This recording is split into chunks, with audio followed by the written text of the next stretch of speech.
English footballer Hamza Chowdhury, তবে এ যাত্রায় তার আগমন ভিন্ন একটি পরিচয় নিয়ে।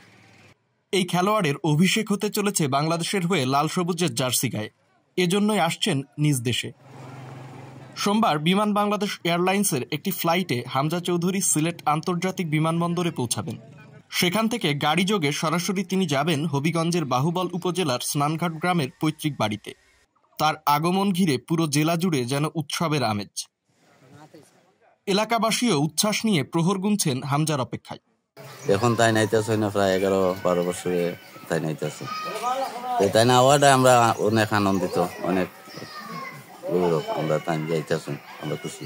অনেক ছোটবেলা থেকে তার রানিং, তার যে দৌড়ের স্ট্রেংথ, এগুলো দেখলে আমরা বুঝতে পারতাম যে আসলে হামজা একসময় খুব ভালো ফুটবল খেলবে। বাট এরকম ইন্টারন্যাশনাল লেভেলে, ইংলিশ প্রিমিয়ার লিগ লেভেলে খেলবে এটা এক্সপেকটেশন ছিল না। বাট আমরা এখন অনেক এক্সাইটেড, অনেক প্রাউড, আর এটা দেশের জন্য অনেক বড় একটা পাওয়া। আমরা আগে অনেক স্বপ্ন দেখতাম, এখন তরুণরাও ওনাকে দেখে উৎসাহিত হবে এবং ওনার মাধ্যমে আমরা এশিয়া কাপ এবং বিশ্বকাপ খেলব।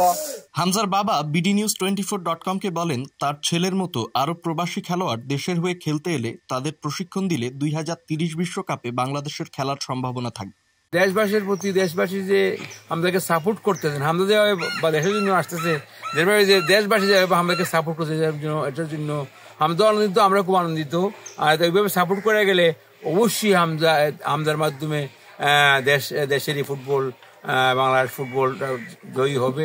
আমরা একসময় আমরা বিশ্বকাপে খেলতে যাবো ইনশাআল্লাহ। পরিবারের সদস্যরা জানিয়েছে, প্রায় 11 বছর পর দেশে আসছেন হামজা চৌধুরী। একদিন থাকবেন গ্রামের বাড়িতে, পরদিন 18ই মার্চ ঢাকার উদ্দেশ্যে রওনা দেওয়ার কথা রয়েছে তার।